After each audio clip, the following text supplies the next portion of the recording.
Hi, everybody. It's Devotionals with Ginger, and we're on day 5 of The Chosen, Book 1, 40 Days with Jesus. Day 5, Renegade. The true light, which gives light to everyone, was coming into the world. He was in the world, and the world was made through him, yet the world did not know him. He came to his own, and his own people did not receive him.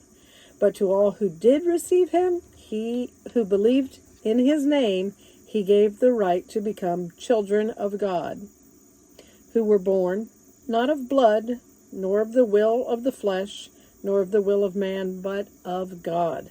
John 1, 9 through 13. He was coming, like in a movie. It's the premise of a lot of great westerns. A desolate time in a desolate place. The stage is set for an unlikely hero to emerge, only instead of a gunslinging cowboy riding in to save the town in the name, wrong genre.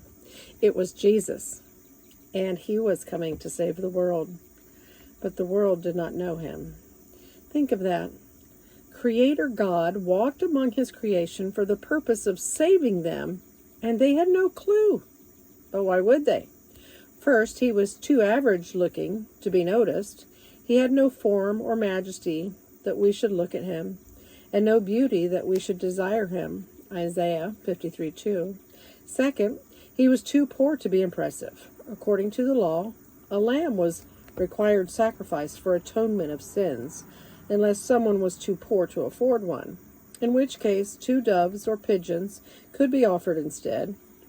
And when the time came for Mary and Joseph's purification, according to the law of Moses, they brought Jesus up to Jerusalem to present him to the Lord, and to offer a sacrifice according to what is said in the law of the Lord's, a pair of turtle doves or 2 young pigeons. Luke 2:22 and 24.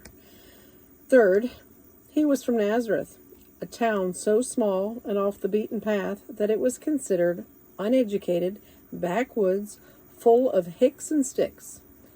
Philip found Nathanael and said to him, "We have found him of whom Moses in the law and also the prophets wrote, Jesus of Nazareth, the son of Joseph." Nathanael said to him, "Can anything good come out of Nazareth?" That's John 1, 45 and 46. He came to his own, and they did not receive him. Jesus was raised in Nazareth, but he didn't stay there. When he claimed to be the Messiah, they rejected him. They ran him out of town on a rail. When the people of Nazareth heard these things, all in the synagogue were filled with wrath, and they rose up and drove Jesus out of town and brought him to the brow of the hill on which their town was built, so that they could throw him down the cliff. But passing through their midst, he went away. That's Luke 4:28 through 30. But to all who received him, to all. Besides faith, there were no requirements for having a relationship with Jesus. No status, no age, no race, no gender, no prior education or track record of good behavior. The greater the transgression, the greater the forgiveness. He welcomed the poor, the rich, the intelligent, and the not so much.